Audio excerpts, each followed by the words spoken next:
Hello guys, स्वागत है आपका सिटीजन जी चैनल पर। और आज आप देखने वाले हो 1969 में आई horror anthology movie Night Gallery का ब्रेकडाउन, जिसके राइटर हैं Rod Serling, the Twilight Zone TV show के क्रिएटर। ट्वाइलाइट जोन के बाद रॉड सर्लिंग ने एक और एंथोलॉजी शो बनाया था नाइट गैलरी। ये उसी की पायलट मूवी है, यानी कि ओपनिंग है। इसमें आप 3 टेल्स देखोगे जिन्हें 3 अलग अलग डायरेक्टर्स ने डायरेक्ट किया, जिनमें स्टीवन स्पीलबर्ग भी शामिल है। और ये स्पीलबर्ग का सबसे पहला प्रोफेशनल काम था, यानी पहली फिल्म थी जिसमें चांस मिला, इसलिए ये मूवी और ज्यादा खास बन जाती है। सारी इंपॉर्टेंस और जो भी इससे जुड़े अनसुने फैक्ट्स हैं वो मैं आपको एंड में बताऊंगा। तो चलिए अब ज्यादा देर ना करते हुए जल्दी से स्टोरी स्टार्ट करते हैं।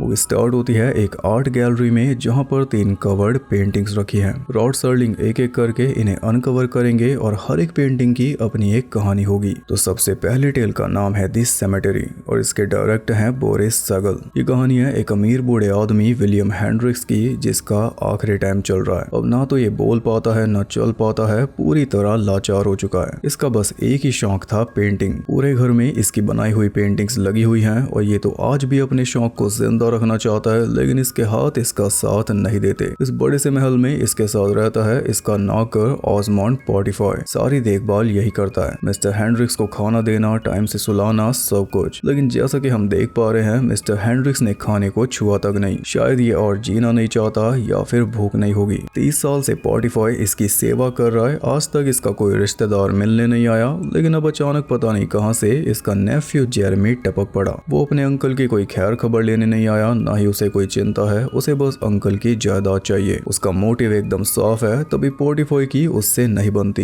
घर की सीढ़ियों पर एक खास पेंटिंग लगी हुई है, मिस्टर हेंड्रिक्स की बनाई हुई आखिरी पेंटिंग। उसमें घर है और साथ ही आंगन में बना हुआ खानदानी कब्रिस्तान। जेरेमी चाहता है कि इसका अंकल जल्द से जल्द उस कब्रिस्तान में समा जाए और इसके लिए ये वेट भी नहीं करने वाला। पैसा इसे जल्दी चाहिए तो उसके लिए जो भी करना पड़ेगा ये करेगा, बल्कि ज्यादा कुछ तो करना भी नहीं। वो सीधा अंकल के रूम में पहुंचा और उसे सब कुछ बताने लगा कि कैसे मैं आपकी सारी जायदाद हड़प लूंगा। अंकल भी सोच रहा था कि ये बहन का लड़का कहां से आ गया। मिस्टर हेंड्रिक्स के जो जायदाद के पेपर्स हैं, उनमें जेरेमी ने अंकल की राइटिंग में वकील को एक लेटर लिख कर रख दिया है कि मेरे मरने के बाद सारी जायदाद मेरी बहन की हो जाए, और अगर बहन भी मर गई हो तो उसके बेटे जेरेमी की। बहन तो मर चुकी है तो सीधे सीधे जायदाद हो जाएगी जेरेमी की। अब बस पहले इफ को पूरा करना है, यानी अंकल को मारना है। और ऐसा भी नहीं लगना चाहिए कि उसे मारा गया, वरना लेने के देने पड़ जाएंगे। और इसका भी सोल्यूशन जेरेमी ने ढूंढ रखा है। अंकल को सर्दी और निमोनिया की भारी प्रॉब्लम है, जरा सी भी ठंड लगी तो इसकी हालत खराब हो जाएगी। तभी तो ये इस बंद कमरे से निकलता नहीं। बस इसी का फायदा उठाते हुए जेरेमी ने रूम की विंडो खोली, फिर अंकल को विंडो के सामने बैठाकर उनकी व्हीलचेयर को लॉक करके वो चल दिया। सामने कब्रिस्तान को वो देखता रहा और जो बर्फीली हवाएं चल रही थी उन्हें झेलता रहा। ना तो चिल्ला पाया और ना ही हाथ पैर हिला पाया। ऐसे घंटों तक सर्दी को झेलते झेलते वो पूरा सुन पड़ गया। रात में डॉक्टर और वकील को बुलाया तो पता चला कि अंकल तो कोमा में जा चुका। और जेरेमी तो सीधा मुद्दे की बात कर रहा था कि जायदाद अब मेरी हो जाएगी ना। वकील कहता है कि मालिक अभी जिंदा है, तभी डॉक्टर बताता है कि वो मर चुके। कोमा में जाने के बाद होश में आए ही नहीं। सबको क्लियरली पता चल रहा था कि इसके पीछे जेरेमी का हाथ है, लेकिन मौत ऐसे हुई है कि कोई सबूत भी नहीं मिलने वाला, इसलिए किसी ने जोर भी नहीं दिया। वकील और डॉक्टर दोनों चले गए। जेरेमी अब नया मालिक बन चुका था, तो विल के मुताबिक उसने पॉटिफॉय को बता दिया कि अगर तुम्हें इसी घर में रहना है तो हर महीने $80 मिलेंगे। पॉटिफॉय ने थोड़ा सोचा और फिर बोला कि मैं रहना चाहता हूँ। तभी जेरेमी देखता है कि अंकल की जो आखिरी पेंटिंग थी उसमें अचानक से चेंज आ चुका है। कब्रिस्तान के अंदर एक नई कब्र खुद चुकी है। ये देखकर जेरेमी के होश उड़ चुके थे, पर पॉटिफॉय कुछ समझ नहीं पाया। फिर अंकल को उसी कब्रिस्तान में दफना दिया गया और जेरेमी की अय्याशियां शुरू हो गई। बाहर अंकल की कब्र पर मिट्टी डल रही है और अंदर ये लड़कियों को बुलाकर पैसा उड़ा रहा है। ये सब देखकर पॉटिफॉय का खून भी जल रहा था, लेकिन मालिक है तो कुछ बोल नहीं सकता। जेरेमी तो पहले भी इसे से नीचा दिखाता था और आज भी दिखा रहा है। लेकिन एक चीज जिसे देखकर जेरेमी की भी सांसें अटक जाती है वो है अंकल की आखिरी पेंटिंग, जिसमें फिर से चेंज आ चुका है। अब कब्र के अंदर कॉफिन डल चुका है और वो कब्र है मिस्टर हैंड्रिक्स की। मतलब कि जो जो रियल लाइफ में हो रहा है वही इस पेंटिंग में हो रहा है। पेंटिंग में घर और कब्रिस्तान है। कब्रिस्तान में जैसे जैसे चेंज आया वैसे वैसे पेंटिंग में भी आ गया। तो क्या ये पेंटिंग रियलिटी से जुड़ी हुई है या फिर अंकल की आत्मा इसमें जरूरी चेंजेस कर रही है? जेरेमी कुछ समझ नहीं पा रहा था, न ही पोर्टिफोय कुछ रिएक्ट कर रहा था। परेशान होकर जेरेमी उस पेंटिंग को उठाकर बाहर ले गया कब्रिस्तान से मिलाने, और वो हैरान रह गया क्योंकि चेंजेस वैसे थे। अभी तो रियलिटी के हिसाब से पेंटिंग बदल रही है, लेकिन कहीं ऐसा ना हो जाए कि आगे पेंटिंग के हिसाब से रियलिटी बदलने लग जाए। बस इसी डर से जेरेमी ने अंदर आकर उस पेंटिंग को जला दिया। उसके जल जाने के बाद जेरेमी ने राहत की सांस ली, लेकिन जब वो ऊपर जाने लगा तो देखा कि पेंटिंग तो वहीं पर लगी हुई है और इस बार फिर से चेंज है। अब कॉफिन खुला पड़ा है और अंदर अंकल जी दिखाई दे रहे हैं। बस इस पॉइंट पर जेरेमी का चैन वैन सब उजड़ गया। सारी रात वो बैठकर सोचता रहा कि आखिर ये हो कैसे सकता है। पूरी रात उसने जाग कर निकाली और फिर सुबह जब पोर्टिफोय चाय लेकर आया तो उसने पूछा, क्या तुमने पेंटिंग को देखा? पोर्टिफोय बोला कि हाँ, पेंटिंग तो वहीं पर लगी हुई है हमेशा की तरह। अरे हमेशा की तरह कैसे? इतनी बार तो चेंज हो गई है। पोर्टिफोय की बात उसे हजम नहीं हुई, इसलिए वो खुद देखने गया और इस बार फिर से हैरान रह गया क्योंकि पेंटिंग तो वैसी थी जैसी हमेशा से थी। एक भी चेंज नहीं, ना कोई नई कब्र, ना कोई कॉफिन, ना कोई अंकल, कुछ भी नहीं। जेरेमी कहता है कि ये कैसे हो सकता है, तो पोर्टिफोय कहता है कि इमेजिनेशन, ज्यादा पी ली होगी कल।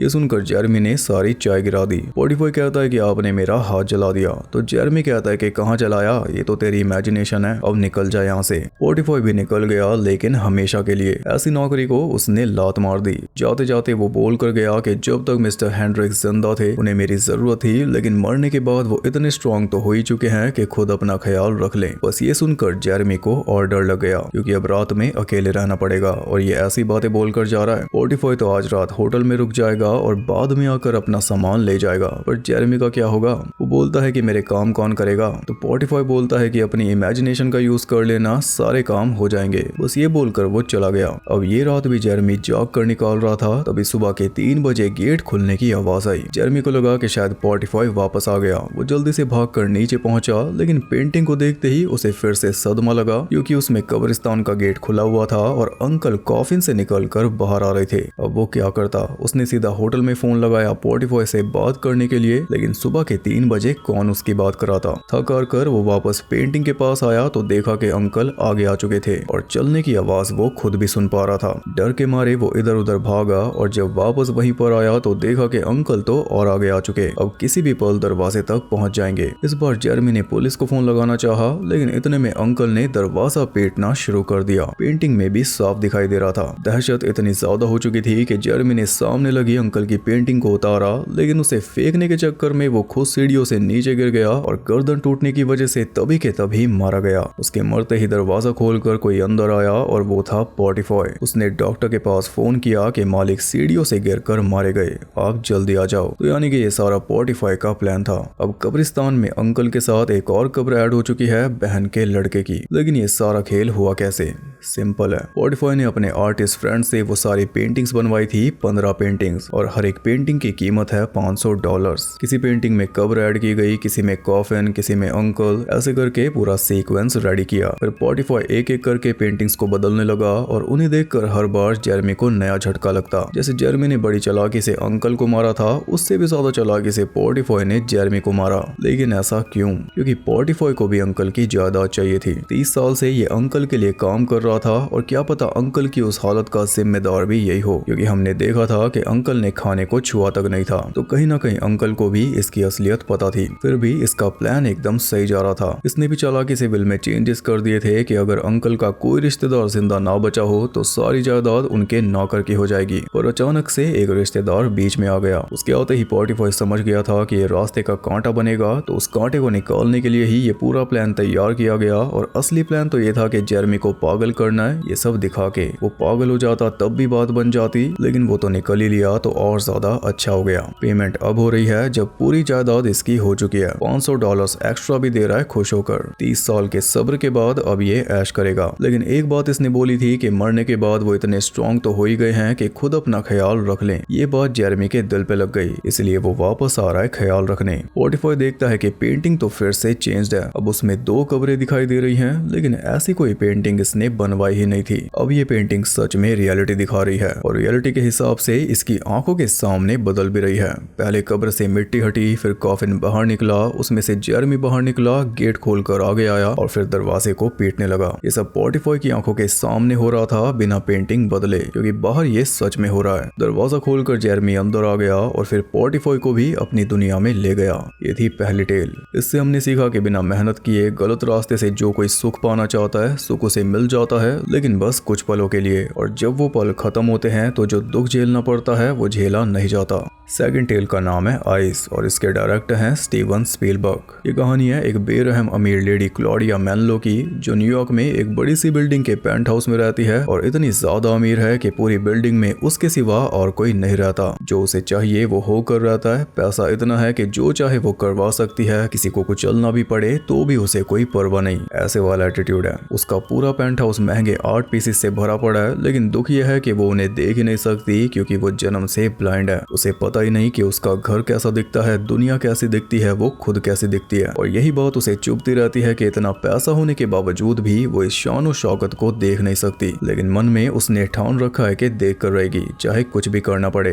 वरना इस जीवन का क्या फायदा। इसके लिए उसने बुलाया है अपने खास और भरोसेमंद डॉक्टर फ्रैंक को। फ्रैंक जब लिफ्ट से ऊपर आ रहा था तो उसे एक पेंटर मिला जिसने क्लॉडिया की पेंटिंग बनाई, लेकिन क्लॉडिया ने रिजेक्ट कर दी क्योंकि इसने दूसरी तरह का पेंट यूज कर लिया थोड़ा सा। पेंटर यही सब बोल रहा था कि वो इतनी क्रूल है, इतनी हार्टलेस है, इंसानियत तो है ही नहीं उसमें, वो सब इस पेंटिंग में कैप्चर नहीं हो पाया। डॉक्टर तो काफी लंबे टाइम से क्लॉडिया को जानता है, तो इसे पहले से पता है। वो ऊपर जाकर क्लॉडिया से मिलता है तो क्लॉडिया सीधा मुद्दे की बात करती है कि मेरी सर्जरी करो, मुझे दुनिया को देखना है। डॉक्टर समझाता है कि ये सर्जरी सिर्फ जानवरों के ऊपर टेस्ट की गई है, असफल जरूर रही है, लेकिन इससे परमानेंट विजन नहीं आता। कुछ सेकंड से लेकर कुछ घंटों के लिए आ सकता है, इससे ज्यादा नहीं। यानी अगर डॉक्टर इसकी सर्जरी कर भी दे तो भी ये सिर्फ 11 से 12 घंटे तक ही दुनिया को देख पाएगी, लेकिन इसके लिए वो भी बहुत है। जिसने कभी कुछ देखा ही नहीं उसके लिए 11 घंटे काफी बड़ा टाइम है। हालांकि डॉक्टर साफ मना कर रहा है, इंसानों के ऊपर अभी तक कोई टेस्ट नहीं हुआ तो ये सीधा सर्जरी कैसे कर देगा। और वैसे भी अगर ये सर्जरी करने के लिए राजी भी हो जाए तब भी क्लॉडिया को अपनी आंखें देगा कौन, क्योंकि जो भी देगा वो जिंदगी भर के लिए अंधा हो जाएगा। तो इसे 11 घंटे की दुनिया दिखाने के लिए कोई अपनी जिंदगी अंधेरे में क्यों डालेगा। लेकिन इसका इंतजाम भी वो कर चुकी है। इसके वकील ने एक ऐसे आदमी को ढूंढ लिया है जिसे पैसों की सख्त जरूरत है। $9,000 का उसके ऊपर कर्ज है, तो 9,000 के बदले में वो अपनी आंखें देने को तैयार है। डॉक्टर को बस अपना काम करना है, लेकिन वो ये पाप नहीं कर सकता। किसी मजबूर इंसान को जिंदगी भर के लिए मजबूरी की खाई में वो नहीं धकेलना चाहता।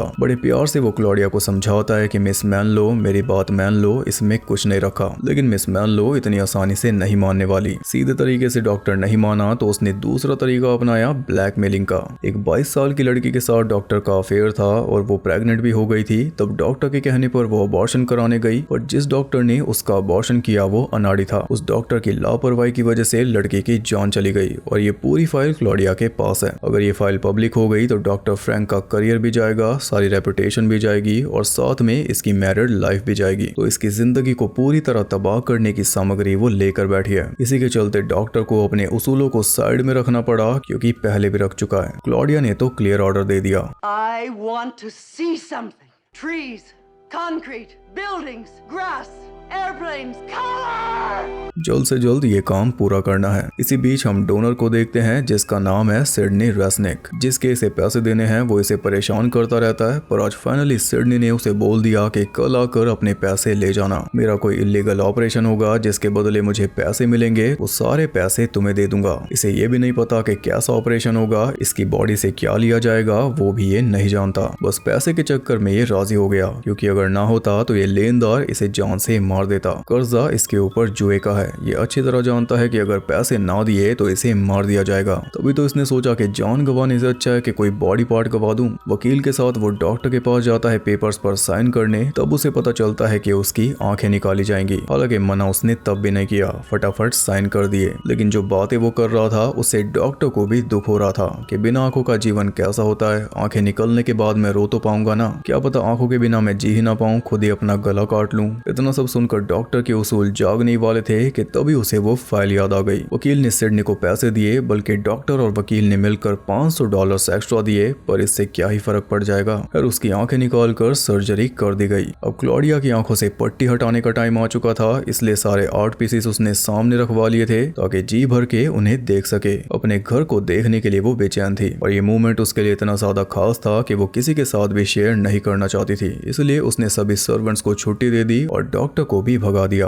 अब पूरी बिल्डिंग में वो अकेली है। जी भर के ये 11-12 घंटे जिएगी। डॉक्टर के जाने के बाद उसने पट्टी हटाई तो उसे सच में सब कुछ दिखाई दे रहा था। ये चकाचौंध देखकर उसके अंदर ऐसी फीलिंग आ चुकी थी जो आज से पहले कभी नहीं आई। लेकिन पलक झपकते ही चारों तरफ अंधेरा छा गया। सर्जरी तो कामयाब हो गई थी, पर जैसा कि डॉक्टर ने बताया था, विजन कुछ घंटों के लिए भी आ सकता है और कुछ सेकंड्स के लिए भी। क्लॉडिया की किस्मत ही खराब है। इससे अच्छा तो विजन आती ना। इस एक पल के विजन से वो और ज्यादा तरस गई। अरमानों पे पानी जो फिर गया। डॉक्टर को गालियां देते हुए वो सारा सामान तोड़ने लगी। अंधेरे में जो भी उसके हाथ में आ रहा था उसे फेंक रही थी। ये भी काफी यूनिक है कि इसके साथ हमें भी चारों तरफ अंधेरा दिखाया जा रहा है। अब गुस्से में वो नीचे जा रही थी, क्योंकि क्या पता डॉक्टर अभी नीचे ही हो। लिफ्ट से काम नहीं बना तो वो सीढ़ियों के सहारे नीचे उतर आई, लेकिन बाहर आते ही ठोकर खाकर गिर पड़ी, इसलिए वापस अंदर चली गई। उसके जाने के बाद हमें फैंस के उस पार का दृश्य दिखाया जाता है कि रोड पर जाम लगा हुआ है, जनता फंसी पड़ी है क्योंकि पूरे शहर की लाइट जा चुकी है। कंप्लीट ब्लैकआउट हो चुका है। पूरा शहर अंधेरे में डूबा पड़ा है। यानी कि क्लॉडिया की किस्मत सच में खराब है। विजन उसका गया नहीं, वो अब भी है,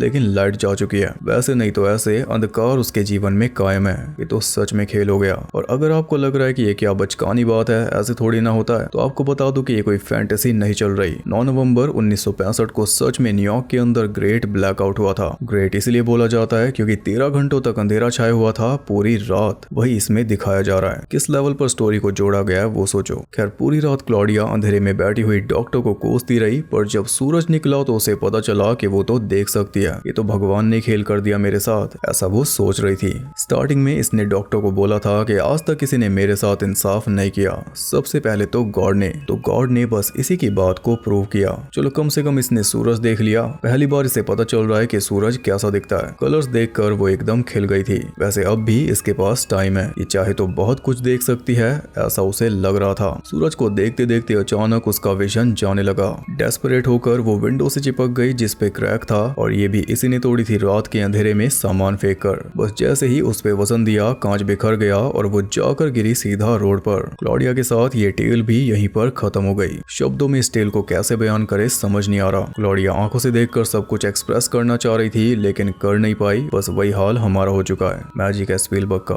खैर, सीख इसमें यही थी कि पैसे से सब कुछ नहीं खरीदा जा सकता। काफी पुरानी लाइन हो चुकी है, लेकिन मूवी देखो वो भी काफी पुरानी है। तब ये लाइन उतनी पुरानी नहीं थी जितनी आज हो चुकी है। और इस लाइन से आप समझो कि सीख क्या है। पैसे से सब कुछ नहीं खरीदा जा सकता, लेकिन बहुत कुछ खरीदा जा सकता है, राइट। और बहुत कुछ खरीदने के बाद इंसान ये भी जरूर सोचता है कि सब कुछ क्यों नहीं। बस उसके बाद ये सीख मिलती है कि सब कुछ क्यों नहीं। सब कुछ नहीं मिलता, पर सिटीजनशिप की मेंबरशिप जरूर मिल जाती है, वो भी काफी कम पैसे में। खैर, इस ज्ञान के बाद ये भी सुन लो कि ये सीख बस उन्हें मिलती है जिनके पास पैसा होता है। तो पैसे से हेट मत करो, फर्स्ट और सेकंड टेल के मोरल्स को मिला लो। मेहनत करो, सही तरीके से पैसा कमाओ, क्योंकि पैसा कमजोरी दूर करता है। यकीन नहीं तो ट्राई करके देख लो। अब आते हैं तीसरी और आखिरी टेल पर, जिसका नाम है दी एस्केप रूट, और इसके डायरेक्टर हैं बैरी शेयर। ये कहानी है जोसेफ स्ट्रोब नाम के नाजी वॉर क्रिमिनल की, जो अथॉरिटीज से बचकर भागता फिर रहा है। फिलहाल ये आकर छुपा है साउथ अमेरिका में। इसके पुराने दिन आज भी इसे परेशान करते हैं। डेली इसे नाइटमेयर्स आते हैं, क्योंकि इसने कई मासूमों की जान ली है। पंखे की आवाज ऐसी लगती है जैसे मशीन गन चल रही हो।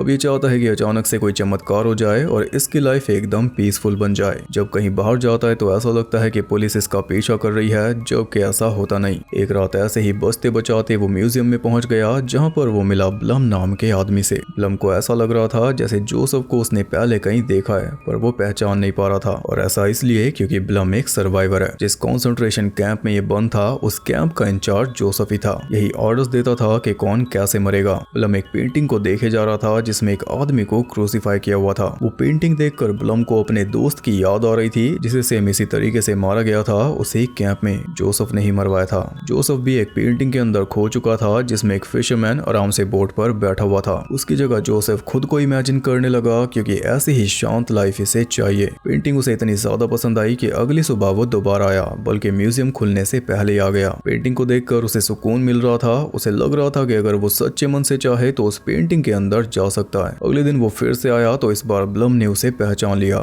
जोसेफ उसकी बातों को टालता रहा क्योंकि उसका पूरा ध्यान पेंटिंग में था। वो ऑलमोस्ट पेंटिंग के अंदर जा चुका था कि तभी म्यूजियम बंद हो गया, तो ना चाहते हुए भी उसे बाहर जाना पड़ा। वो एक बार में पहुंचा जहां पर शराब पीकर उसने खूब हंगामा किया। ब्लम उसका पीछा कर रहा था तो पीछा छुड़ाने के लिए उसने ब्लम को मार डाला। इसके बाद वो शहर छोड़कर जा रहा था, लेकिन इस बार पुलिस ने उसे सच में पकड़ लिया। तब हाथ पैर मारकर वो फिर से भागा और सीधा पहुंचा म्यूजियम में। पुलिस वहां पर भी पहुंच चुकी थी, इसलिए वो जल्दी से पेंटिंग के पास गया और गॉड से प्रे करने लगा कि मुझे पेंटिंग के अंदर डाल दो। गॉड ने उसकी सुन ली और वो पेंटिंग के अंदर समा गया, लेकिन चिल्लाते हुए, क्योंकि जिस पेंटिंग के सामने वो प्रे कर रहा था वो फिशरमैन वाली नहीं है बल्कि क्रूसिफाइड आदमी वाली है। अंधेरे में उसे पता ही नहीं चला। अब पेंटिंग के अंदर से उसकी चीखों की आवाज आ रही है। पीसफुल लाइफ चाह रहा था, अब हमेशा तड़पता रहेगा। इसी के साथ ये टेल भी खत्म हुई। तो इसमें सीख ये थी कि पाप करने के बाद भोगने भी पड़ेंगे, कोई एस्केप रूट नहीं मिलेगा। और इस टेल का बीजीएम काफी अच्छा था। इसी के साथ ये मूवी खत्म होती है। क्लासिक एंथोलॉजीज की बात ही अलग है। इस मूवी के बाद से ये शो स्टार्ट हुआ था जिसके 3 सीजन्स आए, जिनमें 43 एपिसोड्स थे और उनके अंदर 93 टेल्स थी। नाइट गैलरी की सबसे पॉपुलर टेल है आइस। क्यों है वो आगे बताता हूँ। और सीधा बात करते हैं इंटरेस्टिंग फैक्ट्स के बारे में। आइस 22 साल के स्टीवन स्पीलबर्ग का डेब्यू था एज डायरेक्टर। एक मौका मिला जिसमें पूरी ब्रिलियंस दिखा दी। फिर इसके 2 साल बाद 1971 में पहली मूवी बना दी ड्यूल, जो गेम चेंजर थी। इसके बाद तो रुके नहीं। Jaws, ET, Indiana Jones, Jurassic Park, Schindler's List, Saving Private Ryan, AI बहुत बड़ी छाप छोड़ दी हॉलीवुड में। हालांकि आइस को डायरेक्ट करना स्पीलबर्ग के लिए काफी मुश्किल था क्योंकि लीड रोल में थी लेजेंडरी एक्ट्रेस जोआन क्रॉफोर्ड, जो 1925 से एक्टिंग कर रही थी और एक ऑस्कर भी जीत चुकी थी। उनकी भी ये आखिरी मूवीज में से एक थी और स्पीलबर्ग थे 22 साल के। जब क्रॉफोर्ड को पता चला कि कोई नया बच्चा डायरेक्ट करने वाला है तो उन्हें अच्छा नहीं लगा। उन्होंने तो डिमांड भी की थी कि स्पीलबर्ग को हटा दिया जाए। फिर उन्हें बोला गया कि एक चांस देकर देखते हैं, और फिर जब उन्होंने स्पीलबर्ग का काम देखा तो वो उनकी फैन हो गई, 22 साल के बच्चे की। और ये बस कहने की बात नहीं है। 1977 में जब उनकी डेथ हुई तब तक भी वो दोनों टच में थे। वो स्पीलबर्ग से बहुत ज्यादा इंप्रेस थी। जब स्पीलबर्ग पहली बार उनके घर गए थे तब क्रॉफोर्ड ने आंखों पर मास्क पहना हुआ था क्योंकि वो अपने रोल की तैयारी कर रही थी। एक ब्लाइंड पर्सन के तौर पर वो पूरे रूम में घूमने की प्रैक्टिस कर रही थी। और ये दूसरी बार था जब किसी फिल्म के अंदर उनकी सर्जरी हुई विजन लाने के लिए। पहले भी हो चुकी थी दिस वुमन इज डेंजरस में। फन फैक्ट ये है कि क्लॉडिया का रोल बेटी डेविस को ऑफर हुआ था पर उन्होंने रिजेक्ट कर दिया था। तब जाकर क्रॉफोर्ड को मिला। इस टेल को 9 दिनों के अंदर शूट कर लिया गया था। नाइट गैलरी को बनाया गया था द ट्वाइलाइट जोन वाले कॉन्सेप्ट को फिर से जिंदा करने के लिए, और पहले इस शो का नाम होने वाला था Rod Serling's wax museum. First tale में जेरमी एक जवान नेफ्यू था, जबकि असल में वो रोल करने वाले एक्टर रॉडी मैकडॉवल थे 41 साल के। जो घर फर्स्ट टेल में दिखाया गया वो था बार्कली मैंशन। तो ये थे कुछ अनसुने फैक्ट्स। आई होप आपको पसंद आए। वीडियो पसंद आई तो लाइक कर देना और कमेंट करके बताओ कि आपको कौन सी टेल सबसे बेस्ट लगी। बाकी ऐसी और यूनिक वीडियोस देखने के लिए चैनल को सब्सक्राइब करके बेल नोटिफिकेशन को ऑल पर सेट कर लो ताकि नोटिफिकेशन का एस्केप रूट बंद हो जाए। और ज्यादा कनेक्टेड रहने के लिए आप मुझे इंस्टाग्राम पर फॉलो कर सकते हो, वहां आपको बहुत कुछ जानने के लिए मिल जाएगा, और साथ ही बाकी जगहों पर भी जिनके लिंक्स आपको मिल जाएंगे नीचे। मैं आपसे मिलूंगा अगली वीडियो में, तब तक के लिए सबको बाय।